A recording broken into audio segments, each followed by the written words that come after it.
오늘은 요한복음 3장 22절에서 36절까지를 함께 살펴보겠습니다.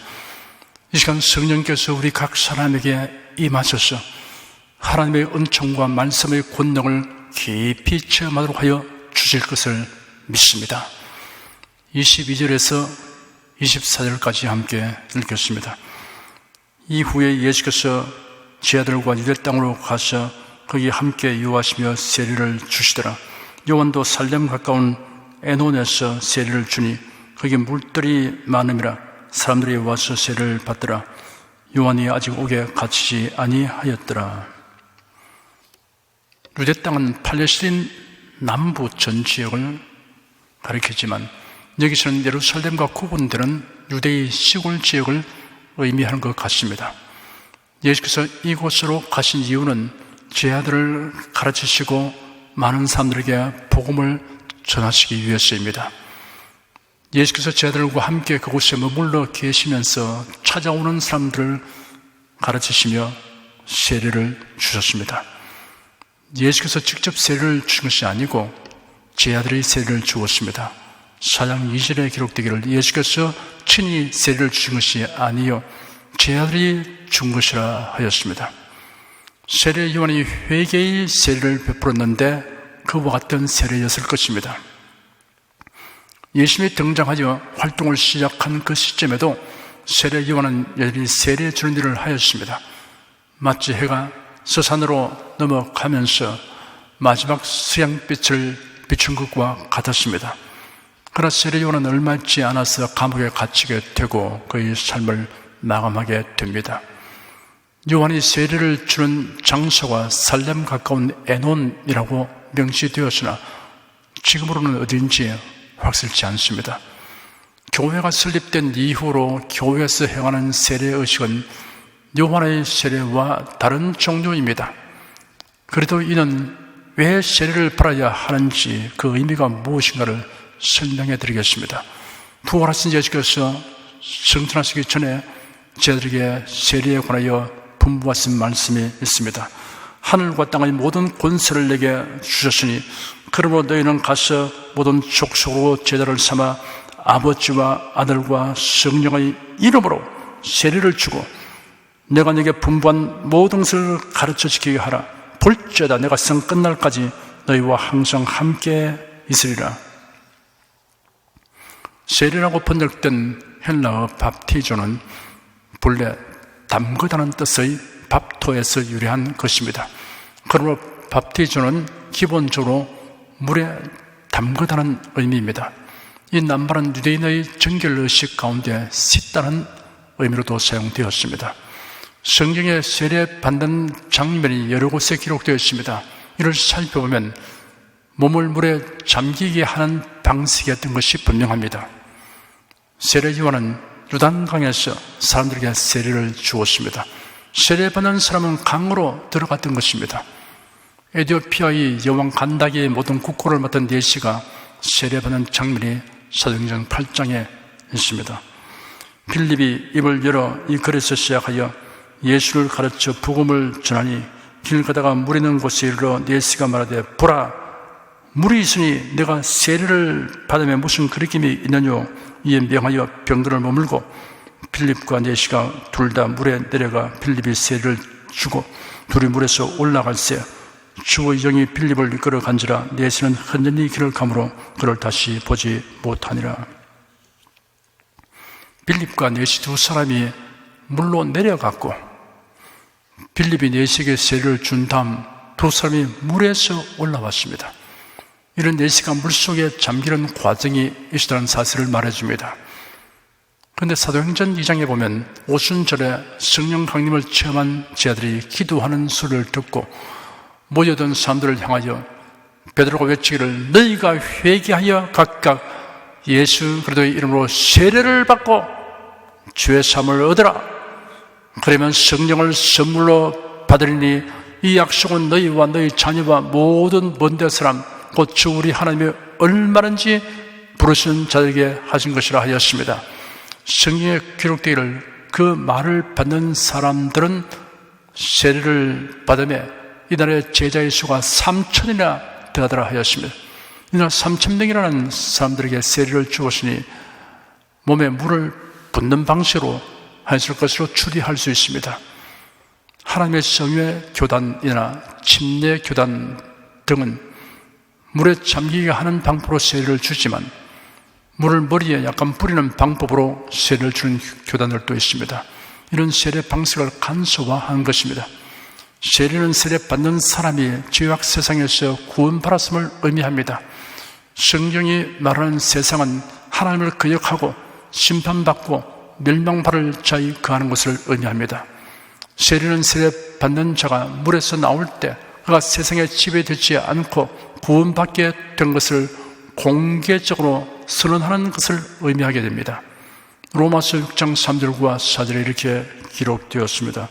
무릇 그래도 예수와 합하여 세례를 받은 우리는 그의 죽으심과 합하여 세례 받은 줄을 알지 못하느냐. 그러므로 우리가 그의 죽으심과 합하여 세례를 받음으로 그와 함께 장사되었나니 이런 아버지의 영광으로 말미암아 그리스도를 죽은 자 가운데서 살리심과 같이 우리로 또한 새 생명 가운데서 행하게 하려 함이니라. 골로새서 2장 12절에는 너희가 세례로 그리스도와 함께 장사한 바 되고 또 죽은 자들 가운데서 그를 일으키신 하나님의 역사를 믿음으로 말미암아 그 안에서 함께 일으키심을 바라느니라 하였습니다. 여기서 물은 무덤을 의미하고 있습니다. 세례는 세례 받은 자가 그리스도와 함께 죽어서 무덤에 장사되는 것을 의미합니다. 매장은 죽은 자에게 행하는 일입니다.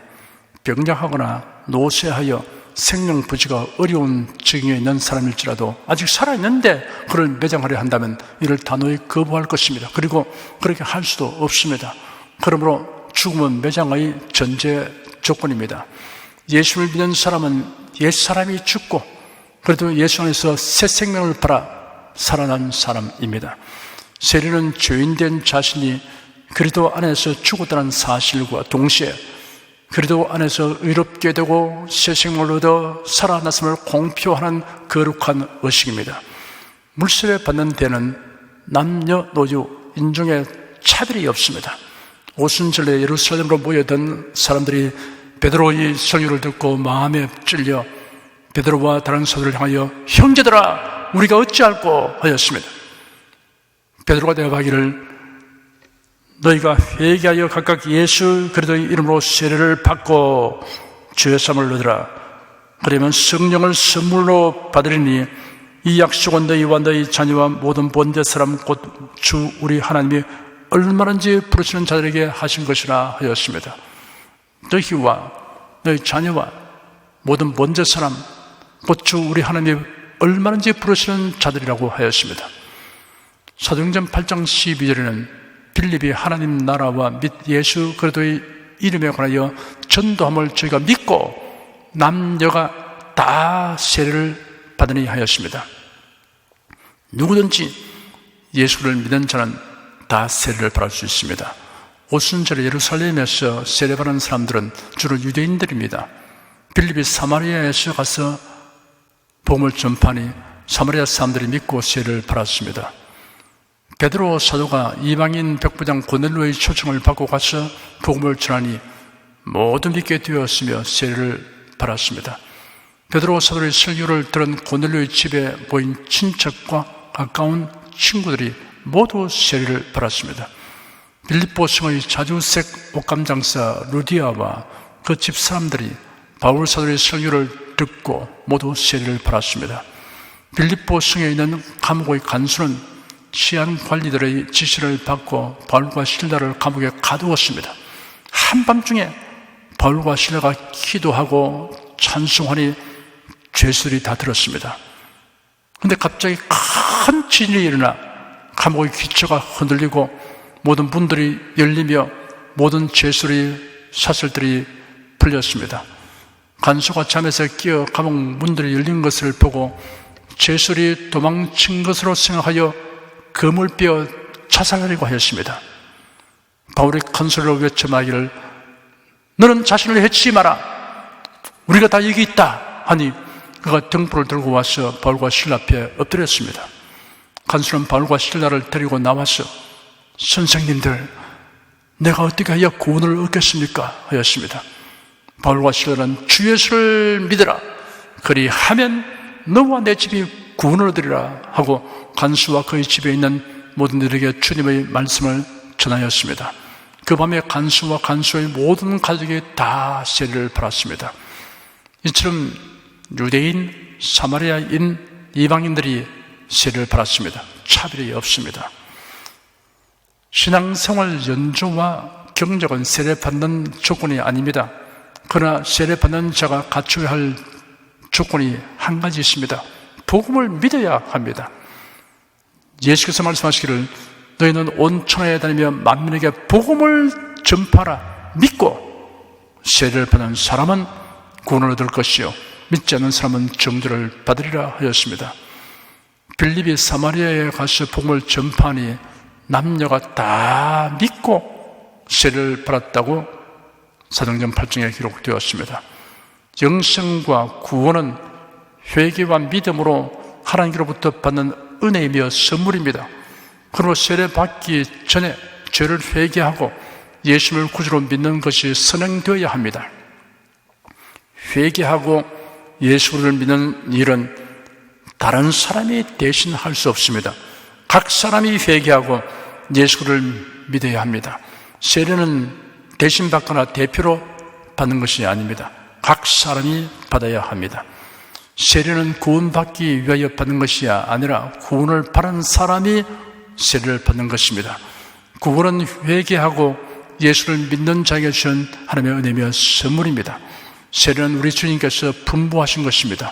세례의식의 참되고 깊은 의미를 생각할 때 세례받는 것은 대단한 기쁨이며 특권입니다.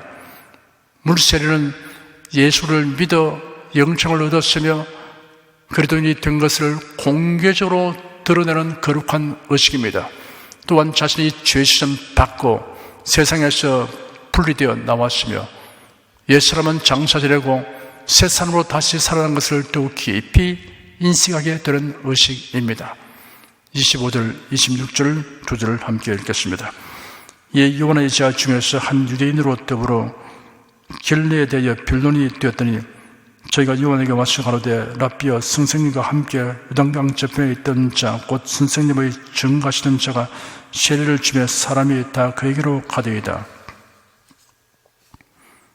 결례는 보통 몸과 기구들을 씻는 정결 의식을 말하는 것이지만 여기서는 세례를 가리키는 것 같습니다. 세례와 관련하여 어떤 유대인과 세례 요한의 제자들 사이에 논쟁이 일어났습니다.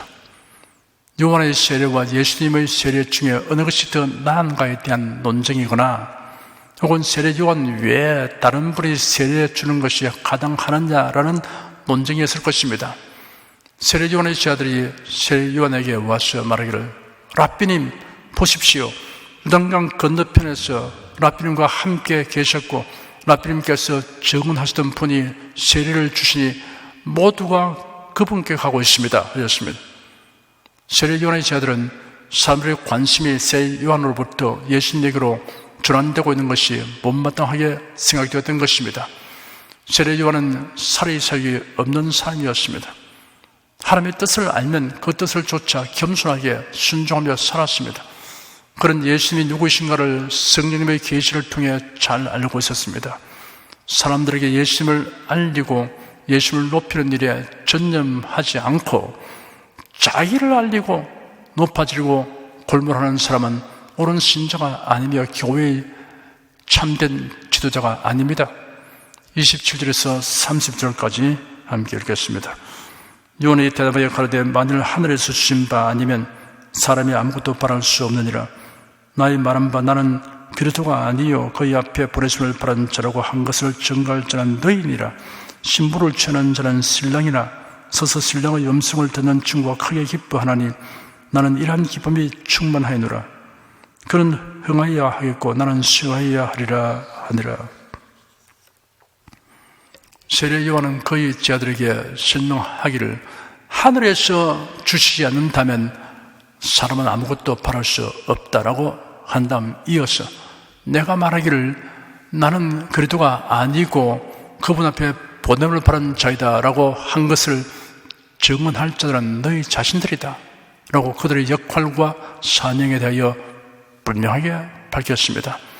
그리고 세례 요한은 제자들에게 유대인 특유의 결혼 잔치와 관련하여 예수님과 자신과 그리스도를 믿는 자의 관계를 그의 제자들에게 설명했습니다. 예수님을 신랑으로, 예수를 믿는 자들을 신부로, 자신은 신랑의 친구로 묘사하였습니다. 결혼식에서 주인공은 신랑이지 신랑의 친구가 아닙니다. 이처럼 자신은 예수님을 위하여 존재하고 예수님의 등장을 인하여 기뻐하는 자라는 것을 명백하게 드러내어 말했습니다. 그러나 요한이 죽은 후에 그 제자들이 그 역할을 잘 수행하지 아니하고 여전히 세례 요한의 제자라는 위치를 고수하려고 하였습니다. 참된 제자가 되려면 스승의 지시와 요청에 순응하여 자기 주장과 욕구를 내버릴 수 있어야 합니다. 참된 제자는 스승이 원하는 대로 스승을 추종합니다. 그렇지 않고 자기가 원하는 대로 스승을 위하는 것은 오히려 스승을 힘들게 하고 괴롭히는 것입니다. 성도들은 하나님이 원하시는 대로 하나님을 섬겨야 합니다. 자기가 좋아하는 방식대로 하나님을 섬기는 사람이 허다합니다. 헛되이 섬기는 것입니다. 하나님의 원하시는 방식은 성경에 다 게시되어 있습니다. 우리가 성경을 상고하는 이유가 여기에 있습니다. 31절 한 절을 읽겠습니다. 위로부터 오신 이는 만물 위에 계시고 땅에서 난 이는 땅에 속하여 땅에 속한 것을 말하느니라. 하늘로서 오신 이는 만물 위에 계시나니. 세례 요한은 예수님을 가리켜 위로부터 오신 이라고 하였고 만물 위에 계신다고 하였습니다. 예수님은 만물을 창조하셨고 만물을 다스리시는 분이십니다. 세례 요한은 자신을 가리켜 땅에서 났고 땅에 속하여 땅에 속한 것을 말한다고 하였습니다. 여기서 땅이란 천국과 대비되는 이 세상을 말합니다. 자신은 보통의 인간이라는 것을 이렇게 표현하였습니다. 사람들은 자기 의지와 관련 없이 잉태되고 태어납니다. 어떤 목적을 가지고 의도하여 언제 어디에서 누구를 통해 태어나기로 의도하여 태어나는 사람은 없습니다. 예수는 보통 사람들처럼 세상에 태어나신 것이 아닙니다. 예수는 아버지 하나님의 뜻을 쫓아 순종하여 육신을 가진 사람의 모양으로 세상에 오셨습니다. 동정녀의 몸에 성령으로 잉태되어 세상에 오셨습니다. 죄인들을 위한 대속의 죽음을 죽으시려고 오셨습니다. 그러므로 예수 그래도 외에는 구세주가 없습니다. 예수로 외에도 구세주가 있다든가 다른 종교도 구원의 길이 있다고 말하는 사람은 참된 그리스도인이 아닙니다. 교회에서의 그의 신분이 무엇이든 이런 사람은 사이비 기독교인입니다. 예수님보다 자기를 높이려고 하는 사람 역시 사이비 기독교인입니다. 사이비란 겉으로는 같아 보이나 실제로는 전혀 다르거나 아닌 것을 이루는 말입니다. 32절, 33절 두 절 읽겠습니다. 그가 그 보고 들은 것을 증거하되 그의 증거를 받는 이가 없도다. 그의 증거를 받는 이는 하나님을 참되시다 하여 인쳤느니라.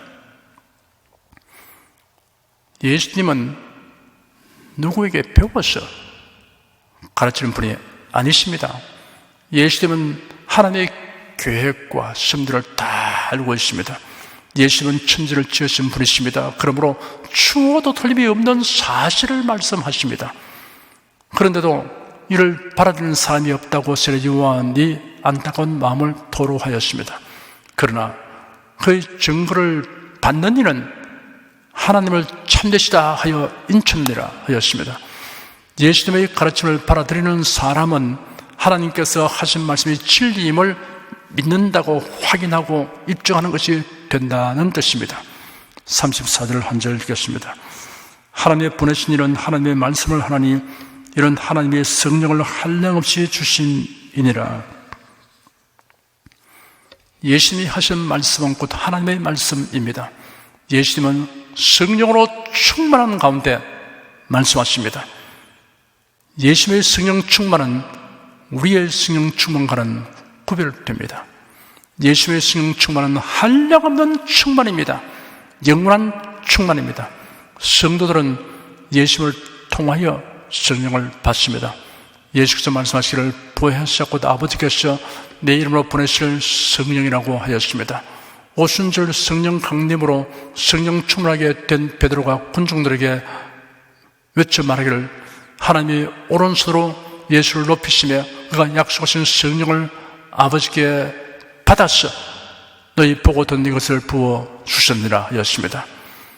예수께서 부활하신 후 제자들에게 분부하시기를 예루살렘을 떠나지 말고 너희 들은 바 아버지의 약속하신 것을 기다리라. 요한은 물로 세를 부르시나 너희는 몇 날이 못 되어 성령으로 세를 받으리라 하였습니다. 예수의 승천하신 지 열흘 후에 예루살렘의 한 집에 모여 성령 강림을 기다리던 120여 명이 모두 성령 충만을 받았습니다. 제자들이 활발하게 복음을 전하여 하루에 3,000명, 5,000명의 새신자가 늘어났습니다. 그러자 유대 종교 지도자들이 극심하게 핍박하였습니다. 사도 베드로와 요한을 붙잡아 위협하고 놓아 죽었습니다. 사도들이 풀려난 후에 동료들에게 가서 위협하는 일을 다 말했습니다. 그들이 듣고 하나님께 한 마음으로 목소리를 높여 기도하였습니다. 주님, 이제 그들의 위협을 살피시고 주님의 종들에게 주님의 말씀을 담대하게 말하도록 하소서. 손을 내밀어 병을 낫게 하시고 주님의 거룩한 종 예수님의 이름으로 표적과 기사가 일어나게 하소서. 그들의 기도가 마치자 그들이 모여있던 장소가 진동하였고 모두가 성령으로 충만하여 하나님의 말씀을 담대하게 전하였습니다. 오순절날 성령 충만을 받았으나 이제 또 성령 충만을 받은 사실은 성령 충만을 한 번 받으면 그 상태가 계속되는 것이 아니라는 것을 알 수 있습니다. 바울서는 에베소 교회에 보낸 편지에 기록하기를 술 취하지 말라 이런 방탕한 것이니 오직 성령의 충만을 받으라 하였습니다. 여기에 언급된 성령의 충만을 받으라는 성경 원문은 충만 상태가 지속되게 하라는 뜻이 있습니다. 데살로니가 전서 5장 19절에는 성령을 소멸치 말라고 하였습니다. 성령님은 성도가 하나님의 말씀대로 믿고 순종하며 살도록 가르치시고 인도하십니다. 그런데 이를 무시하고 거슬러 행하면 성령께서 주시는 감화, 감동과 열심과 은사가 떠나갑니다. 그러므로 성도들은 지속적으로 성령 충만하기 위해 간구하고 또한 말씀대로 살려고 힘써야 합니다. 35절, 36절, 2절 읽겠습니다. 아버지께서 아들을 사랑하사 만물을 다 그 손에 주셨으니 아들을 믿는 자는 영생이 있고 아들을 순종치 아니하는 자는 영생을 보지 못하고 도리어 하나님의 진노가 그 위에 머물러 있느니라. 아버지 하나님은 예수님에게 만유를 주셨고 심판하는 권세도 다 주셨습니다. 예수는 성자 하나님이시고 주님이시며 구세주이십니다. 그러니 아무리 훌륭한 종교 지도자, 도덕군자, 자승가, 혁명가, 지도자라도 예수님에게 견줄 수 없습니다. 예수님을 구세주로 믿는 사람에게는 영생이 있다고 하였습니다. 하지만 내게로 오라, 나를 믿으라고 하시는 예수님의 말씀을 순종치 않은 사람은 영생을 얻지 못하는 것은 물론이고 오히려 하나님의 진노가 그 위에 머물러 있다고 하였습니다. 하나님의 진노가 집행되는 날 지옥 형벌에 처하게 됩니다. 예수를 믿는 것은 영생과 직결됩니다. 하나님은 우리에게 영생을 주시기 위하여 예수님을 승에 보내셨습니다. 예수님은 우리에게 영생을 주시기 위하여 우리 죄를 담당하여 십자가 못 박혀 죽으셨습니다. 그러니 영생의 의미와 가치는 무한한 것입니다. 하나님이 주신 영생은 영원히 산다는 의미 이상입니다. 사람이 희구하는 모든 행복이 그 영생에 다 포함되어 있습니다. 영생 얻은 사람은 최상의 성공과 승리를 획득한 사람입니다. 그러므로 영생 얻은 사람은 이 생에 사는 동안 어떤 형편에 처해도 의기소침, 열등감, 패배의식을 가지지 말아야 합니다. 나는 예수 그리스도로 말미암아 영생을 얻었다. 그러므로 나는 항상 성공자이며 승리자이다 라고 생각하고 말하는 것이 합당합니다. 이러한 여러분의 생각과 말이 옳다고 확정하여 주신 분이 계십니다. 우리 주 예수 그리스도의 하나님이십니다. 지금은 이 사실을 절실하게 느끼지 못하는 성도일지라도 천국에 들어가시는 과연 하고 탐복하실 것입니다. 여러분, 그 감탄과 기쁨을 천국에 들어갈 때까지 미루실 필요가 없습니다. 이 생에 살면서 매일 매 순간 즐기고 감격하면서 살아가시기를 축원합니다. 기도하겠습니다.